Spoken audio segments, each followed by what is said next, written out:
Tak ja by som chcel v prvom rade poďakovať Pánovi Ježišovi, že nás obdaril takými vzácnymi hudobníkmi, spevákmi a muzikantmi, ktorí nám viedli chvály. A na začiatok by som sa chcel pomodliť, aby Pán Ježiš prišiel k nám. Drahý Pane Ježišu, tak Ti ďakujeme za to, že si tu bol medzi nami pri chválach. Ďakujeme Ti, Pane Ježišu, že ostaneš tu s nami aj teraz a prosím, Pane Ježišu, aby si mi dal múdrosť od Ducha Svätého, aby nehovorila zo mňa tá riešna podstata, ale aby si hovoril Ty, Pane Ježiši, ktorý si svätý. Prosím ťa, aby si nás tak mohol všetkých obrúsiť, ale zároveň nám ukázať, akú vysokú hodnotu máme pre Teba. Tak prosím, požehnaj nám toto slovo. Amen.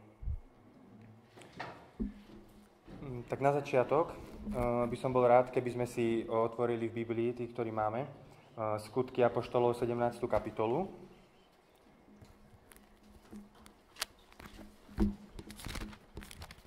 Jedenácty verš. A to aj z toho dôvodu, že aby možno aj mne ako rečníkovi ste mohli pomôcť v tom, ako aj Pavel hovoril. A tam čítame: títo Židia boli šľachetnejšieho zmýšľania ako v Tesalonike, veľmi ochotne prijímali slovo a každý deň skúmali písma, či je skutočne tak. Tak my si uvedomujeme, že aj my, ktorí tu stojíme a sme si pripravovali z Božej milosti tému, tak sme hriešni a preto by som bol rád, keby ste skúmali písma a aby sme boli takého šľachetnejšieho srdca, ako Pavel hovorí, že aby sme skúmali tie písma, či je naozaj tak, čo hovorím. A táto téma bude sa volať Biblia ako zrkadlo. A takú prvú otázku, ktorú by som chcel položiť, je, že či sa už z vás niekto videl v zrkadle. Ja si myslím, že áno, lebo aj ja som sa videl a viackrát. A ešte keď som cvičil a bol som kulturista, tak som sa dosť často pozeral do zrkadla, aby som si kontroloval, že či mi náhodou za 2 hodiny nespľasli svaly alebo tak. A v podstate to zrkadlo mi slúžilo na to, aby som videl moju vonkajšiu časť. Aby som videl, že ako vyzerám, ako vyzerá moje telo. Veľa ľudí sa pozerá do zrkadla preto, aby si videl, či nemá nejakú vyrážku, alebo či nemá škamry, alebo aké má vlasy. A v podstate zrkadlo nám ukazuje našu vonkajšiu časť. A dosť nám pomáha k tomu, aby sme sa starali o naše telo, čo je veľmi správne, pretože v Biblii si môžeme prečítať v prvom liste Korinským 3.16, že čo hovorí o tele Pán Boh a ako sa máme na naše telo pozerať. Čiže prvý list Korinským 3.16.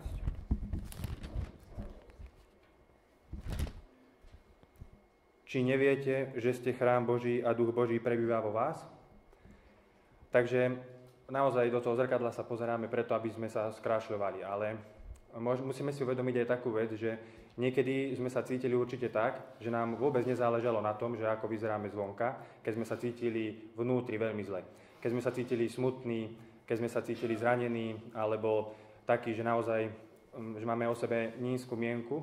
A vtedy aj možno doma by sme chceli mať také zrkadlo, že keby prídeme do toho zrkadla a vidíme v našom srdci, čo je nám, čo nás trápi, ako sa dá vyslobodiť. A možno veľa ľudí by chcelo takéto zrkadlo mať doma, alebo poznať nejakého človeka, ktorý by mu vedel povedať, že v čom je problém, prečo sa tak cíti a čo s tým môže robiť. A určite ste sa cítili niekedy tak, že ani neviete, že čo vám je. Že cítite sa smutný, cítite sa tak, že naozaj vás niečo trápi, ale keď sa vás niekto spýta, že čo vás trápi, tak poviete, že neviem.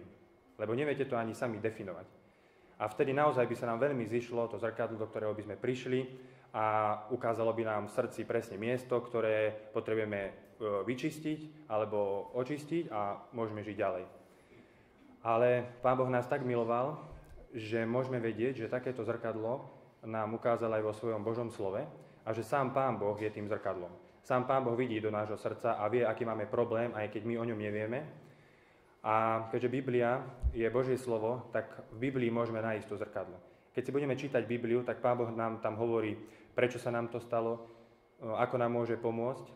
A chcel by som, aby sme si prečítali Skutky, 15. kapitolu, 8. a 9. verš. Skutky, 15. kapitola, 8. a 9. verš. A Boh, ktorý zná srdcia, osvedčil sa za nich, keď im dal Ducha Svätého, ako aj nám. A nerobil rozdiel medzi nami a medzi nimi, ale vierou očistil im srdce. Takže je to naozaj úžasné vedieť, aj tí ľudia, ktorí možno nepoznajú Pána Boha, by túžili vedieť, že je Boh, ktorý ich stvoril a pozná ich srdcia, ako sám tu hovorí v Božom slove, a môže nám ich očistiť. A niekedy možno aj naozaj tak môžeme vidieť, že máme ten problém, ale veľmi by sme potrebovali pomôcť tým problémom a možno sa niekedy cítime tak, že veľakrát padáme do istého hriechu alebo veľakrát sa cítime preťažení a nevládzeme sa modliť a nechce sa nám modliť, pretože sme unavení, radšej ideme spať. Ale Pán Ježiš nám hovorí úžasnú vec a tá je napísaná v Matúšovi v 11. kapitole. Matúšovi 11. kapitola, 28. verš.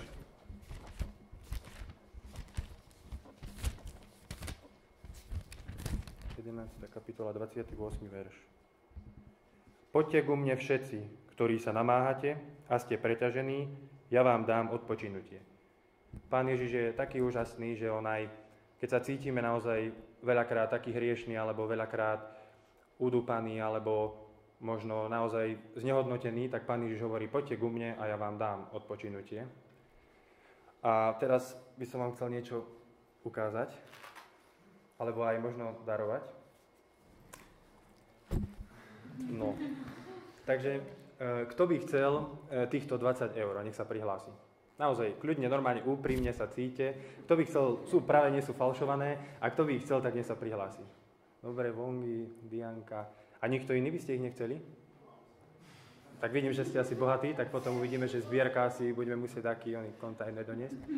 No, takže teraz s ňou spravím toto, že ju pokrčím. A teraz by ju kto chcel?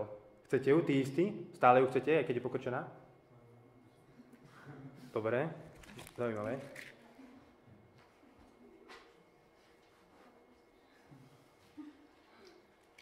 A aj teraz ju chcete? Hej, zobral by si ju? A viete, prečo ju stále chcete? Lebo má hodnotu. Stále má hodnotu.